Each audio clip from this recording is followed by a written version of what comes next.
आपल्याला माहित असेल तर 2 दिवसापूर्वी मुंबई महानगरपालिकेच्या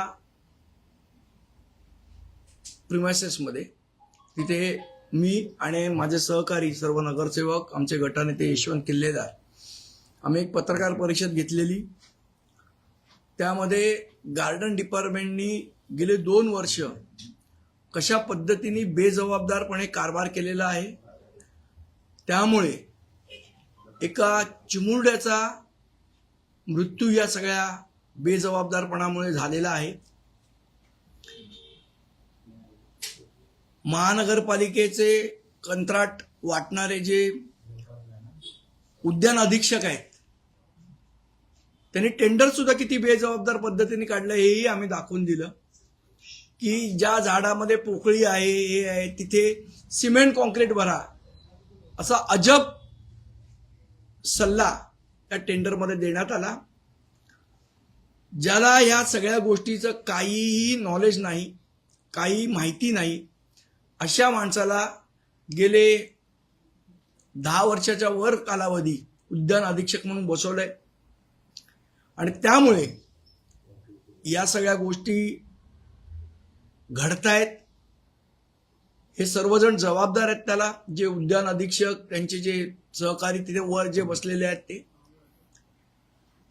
आणि त्यानंतर आपल्याला माहिती असेल तर एक अहवाल आला, त्या अहवालामध्ये या सगळ्यांना क्लीन चिट देण्याचा प्रकार झाला।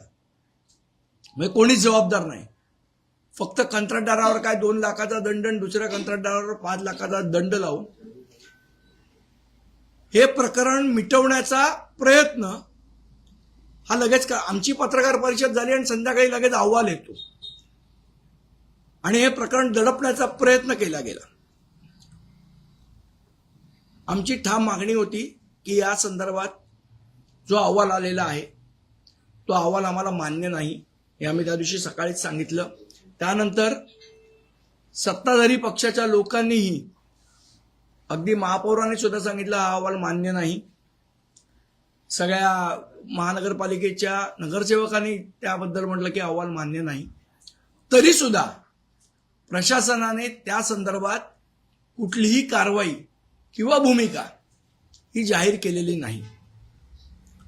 त्यामुळे या सगळ्या गैरप्रकाराबद्दल, या सगळ्या असंवेदनशील वागण्याबद्दल महानगरपालिका प्रशासनाच्या विरोधात महाराष्ट्र नवनिर्माण सेना टोकाचं आणि तीव्र आंदोलन करेल। पुढच्या आठवड्यापर्यंत आम्ही त्यांना वेळ देतोय, सोमवार मंगळवारपर्यंत आम्ही त्यांना वेळ देऊ।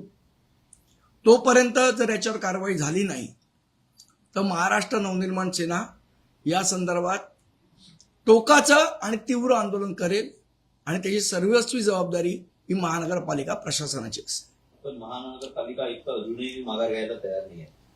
मी सांगितलं ना, आम्हाला कोणी माघार कोणी हे घ्या, त्या चिमुरड्याला न्याय मिळाला पाहिजे ही आमची मागणी आहे। ह्याच्यात कोणाचा इगो मध्ये आणण्याची कोणीच गरज नाही। एका मुलाच्या मृत्यूसमोर कोणाचा इगो महत्वाचा नाही। जे अधिकारी जबाबदार आहेत त्यांच्यावर कारवाई झाली पाहिजे आणि एका तटस्थ समितीकडून या सगळ्या प्रकारची चौकशी झाली पाहिजे ही आमची मागणी आहे। जर ती मागणी पूर्ण नाही झाली तर आम्हाला टोकाचा आणि तीव्र संघर्ष महानगरपालिका प्रशासनाबरोबर करावा लागेल। याचा आम्ही सुतोवाच काल जे आयुक्तांना पत्र दिले त्याच्यामधनं केलेलं आहे। या प्रसंगी जे निलंबन करण्यात आलं होतं त्याला शब्द देण्यात आला होता चौकशी सापेक्ष निलंबन। म्हणजे जी चौकशी झाली तीच मुळात चुकीच्या लोकांनी केलेली आहे। विशेष अभियांत्रिकी विभागाचे उपायुक्त, अभियांत्रिकी विभागाचे उपायुक्त हे लोक ही चौकशी करायला पहिली गोष्ट सक्षम नव्हते, त्यांच्याकडे त्या सगळ्या प्रकाराचं कुठलेही ज्ञान नाही। अशा लोकांच्या चौकशीला काही अर्थ उरत नाही आणि आपण जर अहवाल बघितला तर ह्या गोष्टी दडपण्याचा प्रयत्न त्या अहवालात झालेला आहे।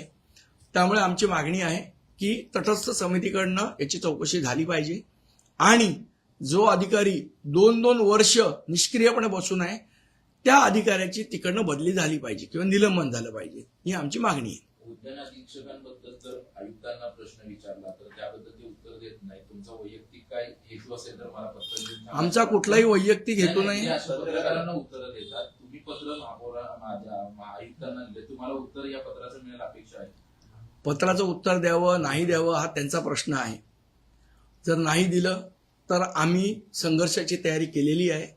उद्या आमच्या विभागाध्यक्षांची बैठक आम्ही बोलवणार आहोत, मुंबईतल्या सर्व विभागाध्यक्षांची, आणि अख्खी मुंबई म्हणून ताकदीने महानगरपालिकेच्या विरोधात आंदोलन करेल. ते आंदोलन कशा पद्धतीचं असेल, कसं असेल याची दिशा ठरवण्यासाठी उद्या विभागाध्यक्षांची आम्ही बैठक बोलवू आणि त्यामध्ये पुढची आमची रणनीती ठरवू आंदोलनासंदर्भातली. राज्य सरकार उद्यान समितीला देखील याबाबत माहिती असणं अपेक्षित होतं. मग तो उद्यान समितीचे अध्यक्ष आहेत, त्यामध्ये की माझ्यापर्यंत अहवाल आलाच नाही आणि मला माहिती देखील नाही. मला असं वाटतं जर नगरसेवकांचाच वचक नसेल तर ते दुर्दैव आहे. त्यांना का अहवाल आला नाही याचा जाब त्यांनी विचारला पाहिजे. या प्रकरणात राज्य सरकारचं काही गरज नसतंय का आयुक्तांना, असं वाटतंय? नाही, मला कल्पना नाही, माझा असा कुठला आरोप नाही, पण आयुक्त हे प्रशासनाचे प्रमुख आहेत, त्यामुळे त्यांनी त्यांची जबाबदारी पार पाडली पाहिजे. याच्या शासनाने सांगू किंवा न सांगू त्यांना. महापौरांनी फक्त म्हटले की मला अहवाल मान्य नाही, त्याच्यानंतर पुढे कोणतीच पावलं उचलली. एक्झॅक्टली आमचं म्हणणं आहे की जेव्हा महापौर सांगतायत सगळे नगरसेवक त्यात हा अहवाल मान्य नाही, विरोधी पक्ष नेते पण सगळेच नगरसेवक ना, 227 नगरसेवक आणि अख्खी मुंबई सांगते की हा अहवाल मान्य नाही.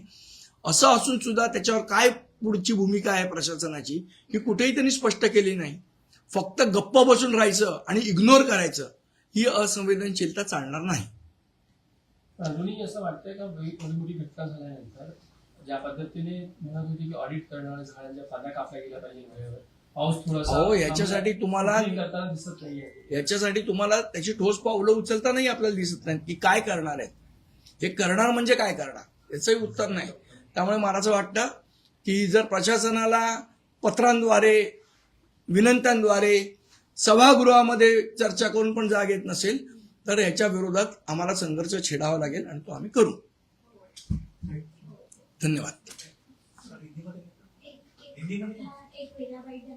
रेल्वेमध्ये ना काल 3 वेगवेगळ्या घटना घडल्या. ठाकुर्लीमध्ये ना दोघांना एकमेकांनी भोसकलेलं आहे आणि त्याचबरोबर कड्यांनी मारहाण झाली आहे. 2 गटामध्ये फ्रीस्टाईल मारामारीचा व्हिडिओ समोर आलाय. स्टेशनवर कोयता घेऊन धावणारा एक माणूस होता, त्यांनी दहशत पसरवली असा व्हिडिओ समोर आलाय. तर हे सगळं सेंट्रल रेल्वेवर काल 3-4 घटना एकाच दिवशी घडलेल्या तर मला असं वाटतं रेल्वे सुरक्षा बल काय करतं. जर हे असे प्रकार घडत असतील तर लोकांची सुरक्षा हा प्रश्न ऐरणीवर येऊ शकतो. आपले खासदार जे आहेत महाराष्ट्राचे त्यांनी हा प्रश्न, मला असं वाटतं आता अधिवेशन चालू होतंय, जी मुंबई रेल्वेला सर्वात जास्ती रेव्हेन्यू मिळवून देते त्या मुंबईकरांची जर सुरक्षा होत नसेल तर हा प्रश्न खासदारांनी संसदेत उचलला पाहिजे.